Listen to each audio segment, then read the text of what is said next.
They lit and set up a lantern inside the cockpit for light and warmth before mixing up an instant grape-flavored drink with water to encourage Simmons to drink.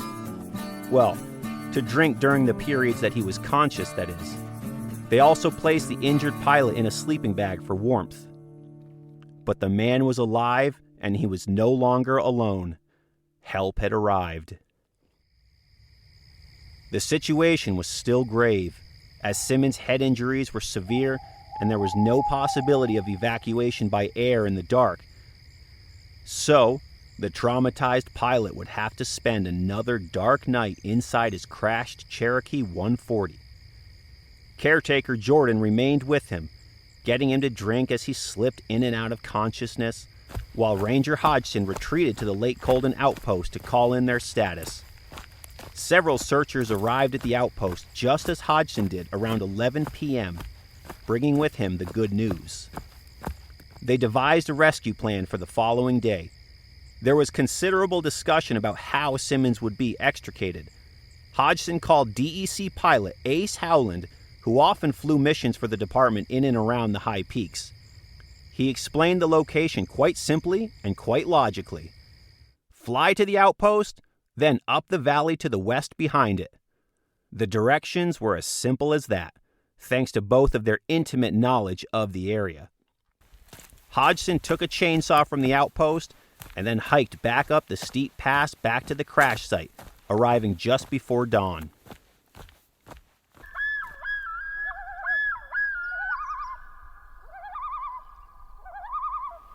Simmons had fared well overnight, according to Jordan, drifting in and out of consciousness all night, but drinking the grape-flavored beverage each time he awoke. The sun rose, and it was now time for Hodgson to go to work.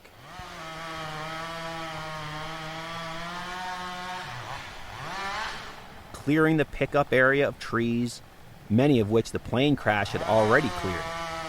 And as the sunlight lit up the woods around them, it also revealed yet another miracle. That being where the plane landed.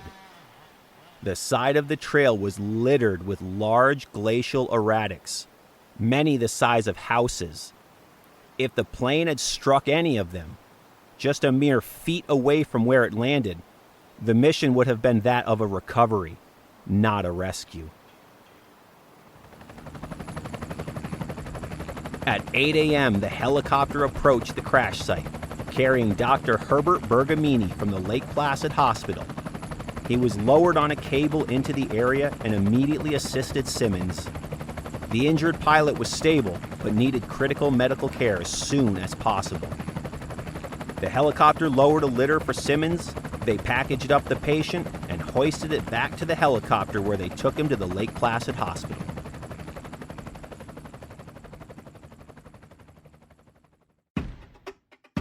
F. Peter Simmons survived the plane crash in Cold Brook Pass and endured 34 hours in the Adirondack backcountry, most of it alone, with only minimal medical assistance before he was rescued. His injuries were severe: a fractured skull, shattered cheekbone, damage to the vision in his left eye, and broken ribs. His jaw was wired shut for a time, but he would eventually make a full recovery and go on to do incredible things in life. He piloted planes a few more times, but ultimately stopped flying shortly after the crash. In September of 1970, just 13 months after his crash, he hiked back up to the crash site with his family and painted a message on the airplane. The letters of that message have faded, but they're still partially visible. The Hodgsons continued to keep in touch with the Simmons family over the years, exchanging Christmas cards and such. F. Peter Simmons, who was an engineer, eventually moved to California and went on to help develop the Hubble Space Telescope. Ranger Gary Hodgson, however, would remain a forest ranger until he retired in 2001, with a reputation as one of the greatest rangers to ever walk the Adirondacks. And over the decades, the legend of Ranger Hodgson grew. Throughout his decorated career, he was involved in the search for 19 plane crashes and 700 total search and rescue missions. The High Peaks region is the final resting place of several aircrafts. In fact, High Peaks hikers completing their 46 are often pretty familiar with one of the crashes, that being the tragic Wright Peak Air Force crash of 1962, which bears a memorial just below the summit, as well as plane wreckage scattered along the rocks. But many hikers often pass just footsteps away from two other crashes on their way to the summits of Marshall and Seward. And those crashes occurred just 1 year apart, but they had very different endings.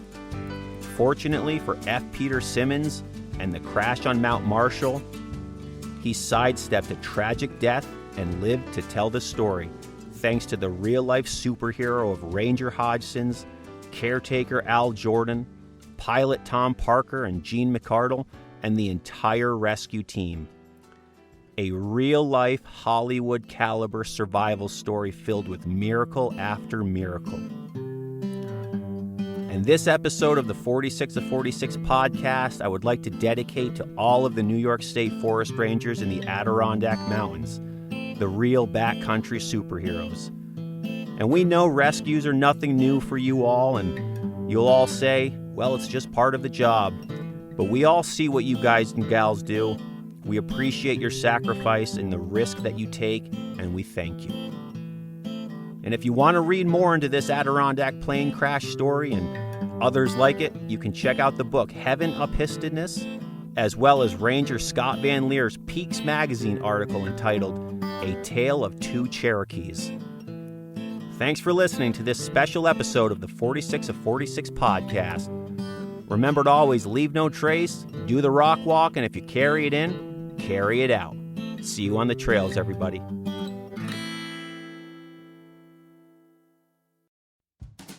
Hey everyone, it's James from the podcast. I just wanted to let you know about my brand new ebook entitled From 1 to 46, A Complete Guide to Climbing the 46 High Peaks.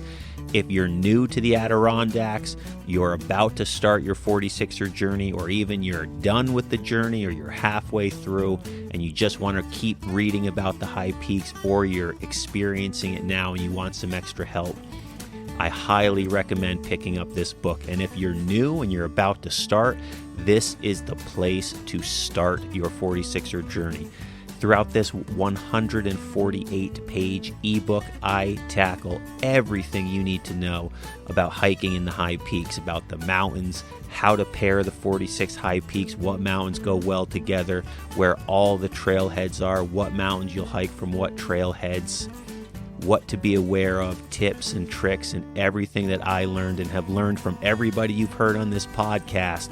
There's a lot of fantastic information in it, and it is the place to start if you're thinking about climbing the high peaks, and I highly recommend it. It is a life-changing journey. You could pick that book up at 46of46.com. And again, it's an ebook, so you can read it on your tablet, on your phone. It's a great tool and a great resource to having a successful 46er journey. Once again, you can pick that up at 46of46.com. Click on the ebook tab and start reading. See you on the trails.